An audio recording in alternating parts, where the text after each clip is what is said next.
घर का काम। यह कहानी उन लोगों का नज़रिया पूरी तरह से बदल देगी जिन्हें सिर्फ अपना काम ही बड़ा लगता है और औरों का काम बहुत आसान और छोटा। मंजू नाम की एक हाउसकीपर जो कि अपने मालिक के घर उसके बच्चे को कपड़े पहना रही थी, तभी उसकी मालकिन नीना शॉपिंग करके घर आती है। नीना यह देखकर कि मंजू अभी भी उसके बच्चे की तैयारी में लगी है, गुस्सा हो जाती है और उसे डांट कर कहती है कि अब तक तुमने मेरे बेटे को तैयार नहीं किया। मंजू बड़े अदब से अपनी मालकिन को कहती है, माफ़ कीजिए मैडम, मैं दूसरे कामों में लगी हुई थी, इसलिए थोड़ी देर हो गई। नीना मुंह चढ़ाते हुए कहती है, ऐसा क्या बड़ा काम करती हो, घर के काम ही तो करती हो, फिर भी कहती हो कि बिज़ी थी। मंजू जो कि अपना काम बड़े ही ईमानदारी से करती है, फिर भी यह सब शांति से सुन लेती है और कहती है, माफ़ कीजिए मैडम, मैं अभी फटाफट बाबा को तैयार कर देती हूँ। नीना कहती है, ठीक है, मैं दिन भर शॉपिंग करके बहुत थक गई हूँ। मैं अपने रूम में नहाने जा रही हूँ और अपने साथ लाया हुआ सामान नीचे ज़मीन पर पटकते हुए कहती है, इसे तुम मेरे रूम में पहुँचा देना। और हाँ, मेरे बेटे की टी शर्ट पर अभी भी सिलवटें नज़र आ रही हैं, उन्हें इस्त्री करके सही करो। मंजू अभी भी शांत है, वह कहती है, जी मैडम, और नीना वहाँ से चली जाती है। एक दिन नीना, उसका हस्बैंड गौरव और उसका बेटा तीनों डाइनिंग टेबल पर बैठे होते हैं और मंजू उनको खाना सर्व करने के लिए किचन से खाने का सामान ला रही होती है, क्योंकि उसने एक साथ 3 प्लेटें अपने हाथ में पकड़ी होती हैं, तो उसे धीरे धीरे से चल के उन्हें संभालना पड़ रहा होता है। यह देखकर गौरव उसकी हेल्प करने की सोचता है और अपनी कुर्सी से उठने ही वाला होता है, तभी नीना उसे रोक लेती है और कहती है, तुम कहाँ जा रहे हो, उसे करने दो, वही तो उसका काम है, उसी का तो हम उसे पैसा देते हैं। मंजू जैसे तैसे बैलेंस करते हुए तीनों प्लेट डाइनिंग टेबल पर लेकर आती है।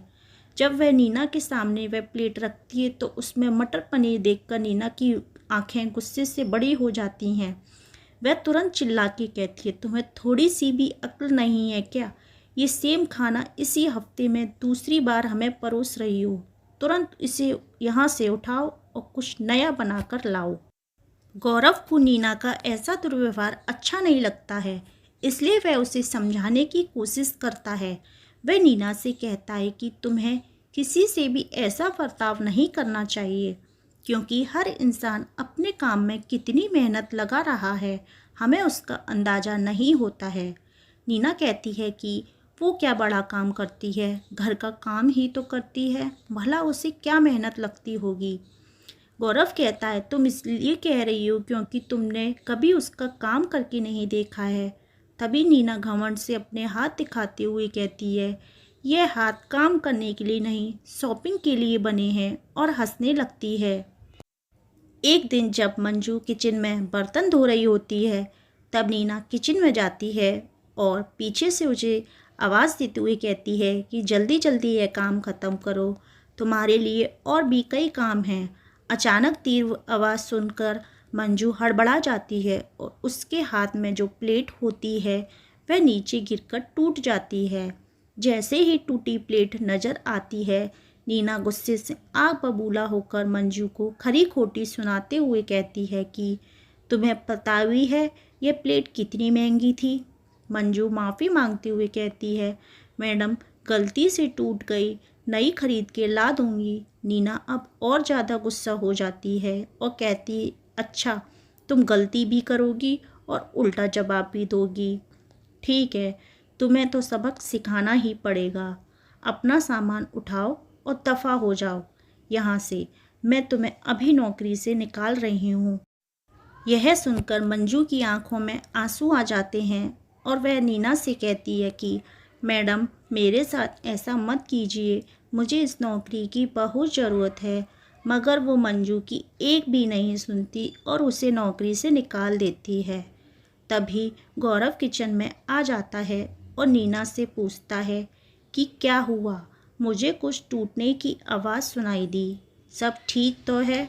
नीना कहती है कि मैंने मंजू को नौकरी से निकाल दिया है, तुम कोई और हाउसकीपर हायर कर लो। मगर गौरव उसे साफ साफ शब्दों में मना करते हुए कहता है कि अब बहुत हुआ, मैं किसी भी नए व्यक्ति को काम पर नहीं रखने वाला हूँ। अगर तुम्हें लगता है कि मंजू का काम इतना आसान है तो तुम ही घर का सारा काम कर लो। और हाँ, अगर तुम मना करोगी तो शॉपिंग के बारे में भूल जाओ, क्योंकि मैं तुम्हें उसके लिए क्रेडिट कार्ड नहीं देने वाला। गौरव का ऐसा बदला हुआ रूप देखकर नीना उसे देखते ही रह गई और उसने सोचा घर का काम कितना मुश्किल होगा। ऐसा सोच के उसके लिए राजी हो गई। दरअसल गौरव के ऐसे बर्ताव के पीछे का कारण बड़ा ही साफ साफ समझ में आता है कि वह नीना को सारे काम करवा के जिन कामों को या ऐसे काम करने वालों को तुच्छ समझती है, उसे एहसास दिलाना चाहता है। अगले दिन सुबह से ही नीना घर के काम में लग गई। जब वो अपने बच्चे को तैयार कर रही थी तो उसे पता चला कि बच्चों को तैयार करना कोई बच्चों का खेल नहीं है। घर में साफ सफाई करते करते उसकी हालत पतली हो गई। उसने अपने परिवार का पेट भर सके इसके लिए घंटों रसोई घर में बिताए, और जब वो अपने बनाए खाने को डाइनिंग टेबल पर लेकर आई तो उसके बेटे ने एक नज़र ही उसे खाने से मना कर दिया। उस पल उसे एहसास हुआ कि जब कोई किसी के हार्डवर्क का सम्मान नहीं करता तब कितना बुरा लगता है।